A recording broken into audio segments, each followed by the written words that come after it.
ಅದಕ್ಕೆ ಆಡ್ ಅನ್ನುವಂತೆ ಬರ್ತೀನಿ. ಒಂದು ಅಸಮಾಧಾನಗೊಂಡಿರುವಂತಹ ವಿಚಾರಕ್ಕೆ ಸಂಬಂಧಪಟ್ಟಂತೆ ಮಾಜಿ ಸಚಿವ ದಿನೇಶ್ ಗುಂಡೂರಾವ್ ಅವರು ಈಗೇನು ಈ ಮಹಿಳೆಯರಿಗೆ ಪ್ರಾತಿನಿಧ್ಯ ಕೊಡಬೇಕು ಅನ್ನುವಂತ ವಿಚಾರ ಇದೆ, ಇದರ ಜೊತೆಗೆ ಸಾಮಾಜಿಕ ನ್ಯಾಯ ಅಂತ ಹೇಳುವಂತವ್ರು ನಮ್ಮ ಪಾರ್ಟಿಯವರು. ಒಂದ್ ನಿಮಿಷ ಬರ್ತೀನಿ ಸರ್. ಸಾಮಾಜಿಕ ನ್ಯಾಯ ಅಂತ ಹೇಳುವಂತವ್ರು ನಮ್ಮ ಪಾರ್ಟಿಯವರು, ಆದ್ರೆ ಅದು ಆಗ್ಲಿಲ್ಲ, ಇದು ಇತಿಹಾಸದಲ್ಲೇ ಮೊದಲು ಅಂತ ಹೇಳ್ತಾ ಇರೋರು ಬೇರೆ ಯಾರದ್ದೋ ಪಾರ್ಟಿಯವರಲ್ಲ. ದಿನೇಶ್ ಗುಂಡೂರಾವ್ ಈ ಬಗ್ಗೆ ಮಾತಾಡಿದ್ದಾರೆ.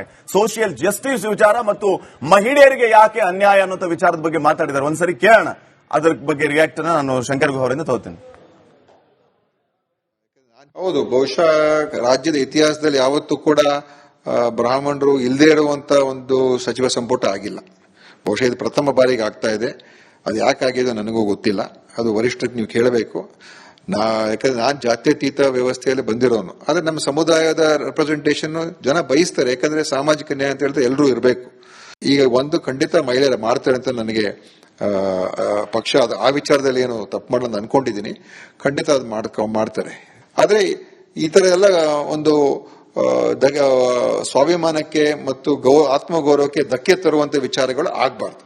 ಹೌದು, ಬಹುಶಃ ರಾಜ್ಯದ ಇತಿಹಾಸದಲ್ಲಿ ಯಾವತ್ತೂ ಕೂಡ ನೋಡಿ ಶಂಕರ್ ಗುಹಾ ಅವರೇ, ನಿಮ್ಮದೇ ಪಾರ್ಟಿಯ ನಾಯಕರು ಹೇಳೋದನ್ನ ನೀವು ಕೇಳಿಸ್ಕೊತಾ ಇದ್ರಿ. ಒಂದ್ ನಿಮಿಷ ಮೈ ಕ್ವಶನ್ ಪ್ಲೀಸ್. ಈಗ ಅವ್ರು ಹೇಳ್ತಾ ಇದ್ದೇನು ಸಾಮಾಜಿಕ ನ್ಯಾಯ ಅನ್ನುವಂಥದ್ದು, ಜೊತೆಗೆ ಮಹಿಳೆಯರಿಗೆ ಪ್ರಾತಿನಿಧ್ಯ ಕೊಡೋ ವಿಚಾರದಲ್ಲಿ ನಮ್ಮ ಪಾರ್ಟಿ ಈ ರೀತಿ ತಪ್ಪು ಮಾಡಬಾರದು, ಮಾಡಲ್ಲ ಅಂತ ಅನ್ಕೊಂಡಿದ್ದೀನಿ. ಈ ತಪ್ಪನ್ನ ಮಾಡಲ್ಲ ಅಂತ ಅನ್ಕೊಂಡಿದ್ದೀನಿ. ನೀವು ಬೇಕಾದ್ರೆ ಇನ್ನೊಂದ್ಸರಿ ಕೇಳಿಸ್ತೀವಿ ನಾವು. ಬ್ರಾಹ್ಮಣರ ವಿಷಯ ಓಕೆ, ಮಹಿಳೆಯರ ಬಗ್ಗೆ ಮಹಿಳೆಯರ ವಿಚಾರವಾಗಿ ಜೊತೆ ಇನ್ನೊಂದು ಹೇಳಿದ್ರು ಕೊಡ್ತಾರೆ ಅಂತ ನಾನು ನಂಬಿದ್ದೀನಿ ಅಂತ ಹೇಳಿದ್ರು. ಅದನ್ನ ಯಾಕೆ ನೀವು ಸ್ಟೇಟ್ಮೆಂಟ್ ಏನ್ ಹೇಳಿದೆ ನಿಮಗೆ? ನಾನಿನ್ನೇನ್ ಹೇಳಿದೆ ನಿಮಗೆ? ಕೊಡಬೇಕಾಗಿತ್ತು, ಆದ್ರೆ ಏನ್ ಹೆಚ್ಚು ಕಮ್ಮಿ ಆಗಿದೆ, ಟೆಕ್ನಿಕಲ್ ಆಗಿ ಇಶ್ಯೂ ಇರ್ಬೋದು, ಏನೇ whatever for reasons best known to them, ಖಂಡಿತ ಕೊಡ್ತಾರೆ. ಯಾಕೆ ಕೊಡೋದಿಲ್ಲ? ವೈಯರ್ ಆಗ್ಲಿ ಡಿಕ್ಲೇರಿಂಗ್ ನಾವು ಕೊಡೋದಿಲ್ಲ ಅಂತ ಡಿಕ್ಲೇರ್ ಮಾಡ್ತಾ ಇದ್ರೆ ಕೊಡ್ತಾರೆ. ಆಗತ್ತೆ, ಹಾಗೆ ಆಗತ್ತೆ. ಆದರೆ ಎರಡನೇ ಮಾತೇ ಇಲ್ಲ. We are not declaring, but ಯಾಕೆ ಈ ಪ್ರಮಾದ ಆಯ್ತು ಅಂತ ಪ್ರಶ್ನೆ. ಹೆಸರು ಹಾಕೋದು ತೆಗೆಯೋದು, ನೀವು ಎಷ್ಟು ಏನಾದ್ರು ಟೈಪಿಂಗ್ ಎರರ್ ಅಂತ ಹೇಳ್ತಿದ್ದಾರೆ, ನಂಬೋದಾ ಇದನ್ನು? Typing error, how? There are many things. Typing error, AICC ಇಂದ ಬರುವಂತ ಲೆಟರ್ ಅಲ್ಲಿ ಟೈಪಿಂಗ್ ಎರರ್. ಗಾಯತ್ರಿ ಶಾಂತಿ ಅಂತ ಹೆಸರು ಹಾಕಿ ಟೈಪಿಂಗ್ ಎರರ್ ಅಂತ ಮಲ್ಲಿಕಾರ್ಜುನ ಹೆಸರು ಸೇರಿಸಿದ್ರಲ್ಲ, ಹೇಳಿದಾರಲ್ಲ ಅದನ್ನ. SS ಮಲ್ಲಿಕಾರ್ಜುನ ಹೆಸರು ಸೇರಿಸಿದ್ರಲ್ಲ, ಅದು ಟೈಪಿಂಗ್ ಎರರ್. ಮಂಗಳ ವೈದ್ಯ ಹೆಸರು ಡಿಲೀಟ್ ಆಯ್ತಲ್ಲ, ಅದು ಟೈಪಿಂಗ್ ಎರರ್. ಕೊಟ್ಟು ಇನ್ನೇನ್ರಿ? ಅರೆ ಎಸಿಸಿ ಕ್ಲಾರಿಟಿ ಕೊಟ್ಟಿದ್ದಾರಲ್ಲ. ಗೋವಾ ಅವರೇ, ನೀವು ಆಡಳಿತ ಪಕ್ಷದ ಕಾಂಗ್ರೆಸ್ ವಕ್ತಾರರು, ನೀವು ಎಐಸಿಸಿ ಕೇಳಿ, ಅವ್ರು ಕೇಳಿ, ಇವ್ರು ಕೇಳಿ, ರಾಹುಲ್ ಗಾಂಧಿ ಬಂದು ಕೂತ್ಕೊಳ್ಳಿ. ನನಗೆ ಎಲ್ಲಿ ಕೂತ್ಕೊಳ್ಳಿ, ನೀವೇನ್ ಹೇಳ್ಬೇಕಾಗಿಲ್ಲ. ನನಗೆ ಎಲ್ಲಿ ಕೂತ್ಕೋಬೇಕು,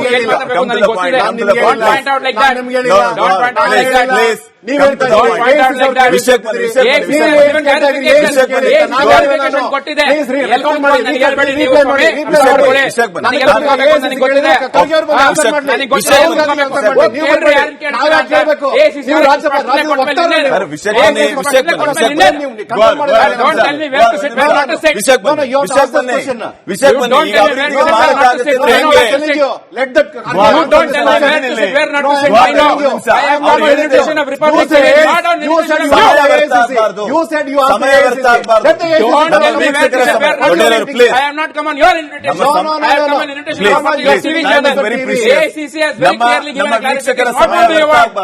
ನಮ್ಮ ವೀಕ್ಷಕರ ಸಮಯ ನೀವು ವಿಷಯಕ್ಕೆ ಬನ್ನಿ ಸರ್. ವಿಷಯಕ್ಕೆ ನೋಡಿ, ನಮ್ಮ ಸ್ನೇಹಿತರು ಗುಹಾ ಅವ್ರು ಹೇಳಿದ್ದೇನು, ಎಐಸಿಸಿ ಅವ್ರ ಹತ್ರ ಕೇಳಿ. Let the AICC come and answer to this.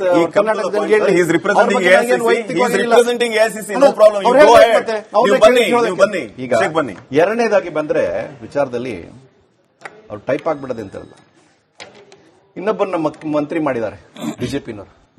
187 ಕೋಟಿಯನ್ನ Valmiki ಹಗರಣದಲ್ಲಿ ಪಾಲುದಾರರಾಗಿ 177 ಕೋಟಿಲಿ ಇಲ್ಲ, ನಾನು 87 ಕೋಟಿ ಮಾತ್ರ ನಾಗೇಂದ್ರ ಕದ್ದಿರೋದು ಅಂತ ಹೇಳಿ ಶಾಸನ ಸಭೆಯಲ್ಲಿ ಹೇಳಿದಂತ ಮುಖ್ಯಮಂತ್ರಿಗಳ ಈ ಒಂದು ಇರ್ತಕ್ಕಂತ ಏನು ಎನ್ಕ್ವೈರಿ ಪೆಂಡಿಂಗ್ ಇದೆ, ಆ ನಾಗೇಂದ್ರರನ್ನ ಇವತ್ತು ಈ ವಾಲ್ಮೀಕಿ ಸಮುದಾಯ ಮತ್ತು ದಲಿತ ಸಮುದಾಯ ಮತ್ತು ಹಿಂದುಳಿದ ಸಮುದಾಯಗಳ ವರ್ಗಗಳ ವಿರುದ್ಧವಾಗಿ ಇವತ್ತು ಅವರನ್ನ ಮತ್ತೆ ಮಂತ್ರಿ ಮಾಡಲಾಗಿದೆ. It's on record.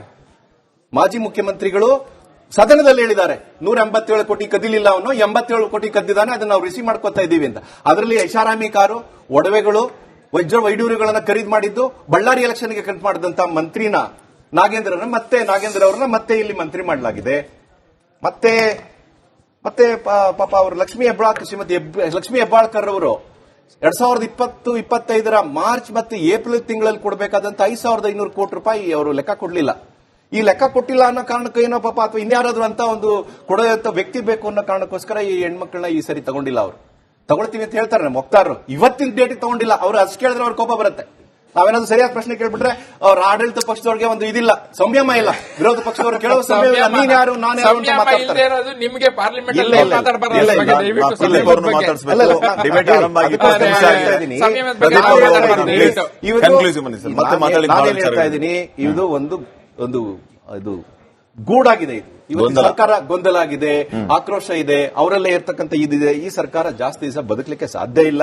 Beluru Gopalakrishna ಅವ್ರು ಹೇಳಿದ್ದಾರೆ, ಏನ್ ಹೇಳಿದ್ದಾರೆ ರೀ, ನಾನ್ ರೆಸಿಗ್ನೇಷನ್ ಕೊಡ್ಲಿ ಬಿಡ್ಲಿ 140 ಇರೋದಕ್ಕೆ ಇಲ್ಲ, ಆದ್ರೆ ನಾವು ಮನಸ್ಸು ಮಾಡಿದೀವಿ ಕೊಡ್ತೀವಿ, ನಮ್ಗೆ ಅನ್ಯಾಯ ಆಗಿದೆ ಅಂತ ಹೇಳಿದ್ದಾರೆ. ಅವ್ರೇನೋ ಇನ್ನೊಂದು ಮಾತು ಹೇಳಿದ್ದಾರೆ, ಏನಂದ್ರೆ ಇದು ಎಲ್ಲ ದೊಡ್ಡ ಮಕ್ಕಳಿಗೆ ಮಂತ್ರಿ ಸಿಗೋದಾದ್ರೆ ನನ್ನಂತ ಒಬ್ಬ ಸಾಮಾನ್ಯ ಕೃಷಿ ಕುಟುಂಬದಿಂದ ಬಂದಂತವನು, ಹಿಂದುಳಿದ ವರ್ಗದಿಂದ ಬಂದವಂತವನು, ದಲಿತ ವರ್ಗದಿಂದ ಬಂದವನಿಗೆ ನಮ್ಮಂತವರಿಗೆ ಸ್ಥಾನಮಾನಗಳು ಸಿಗದಲ್ಲೇ ಹೋಗಿ ದೊಡ್ಡ ಮಕ್ಕಳಿಗೆ ಕಾಂಗ್ರೆಸ್ ನಲ್ಲಿ ಮಣೆ ಹಾಕ್ತಾರೆ. ಅಂದ್ರೆ ಈ ಸರ್ಕಾರಕ್ಕೆ ದಲಿತರು, ಹಿಂದುಳಿದ ವರ್ಗದವರು, ಬ್ಯಾಕ್ವರ್ಡ್ ಕ್ಲಾಸ್ನವರು 65 ವರ್ಷಗಳಿಂದ ಸಪೋರ್ಟ್ ಮಾಡ್ತಿದಾರಲ್ಲ, ಇದೇ ಸಾಕ್ಷಿ ಅಂತ ಹೇಳಿದ್ದಾರೆ. ಜಯಚಂದ್ರ ಹೇಳಿದ್ದಾರೆ ಇದೇ ಮಾತು. ಮೊನ್ನೆ ಜಯಚಂದ್ರ ಹೇಳಿದ್ದಾರೆ, ನಾನು ಖರ್ಗೆ ಅವ್ರಿಗೆ ಬಿಟ್ರೆ 50 ವರ್ಷಗಳಿಂದ ಇದ್ದಂತವನು, ಒಂದೇ ಮನೆ ಒಂದೇ ಪಕ್ಷ, 49 ವರ್ಷಗಳ ಕಾಲ ನಾನು ಶಾಸಕನಾಗಿದ್ದೀನಿ, ನನಗೆ ಈ ರೀತಿ ಬಂದಿದೆ, ಅದಕ್ಕೋಸ್ಕರ ನಮ್ಗಾಗಿದೆ ಅಂತ ಪ್ರತಿಯೊಬ್ಬರದ್ದು ಹೇಳಕ್ಕೆ. ಗೋಪಾಲಕೃಷ್ಣ ಅವರು ಬೇಲೂರು ಗೋಪಾಲಕೃಷ್ಣ ಅಲ್ಲ, ಇನ್ನೊಬ್ಬರು ಗೋಪಾಲಕೃಷ್ಣ ಅವರು ಎಲ್ಲ ದೊಡ್ಡ ಒಂದು ಇದೆ. ಮಾಡಿರ್ತಕ್ಕಂಥದ್ದು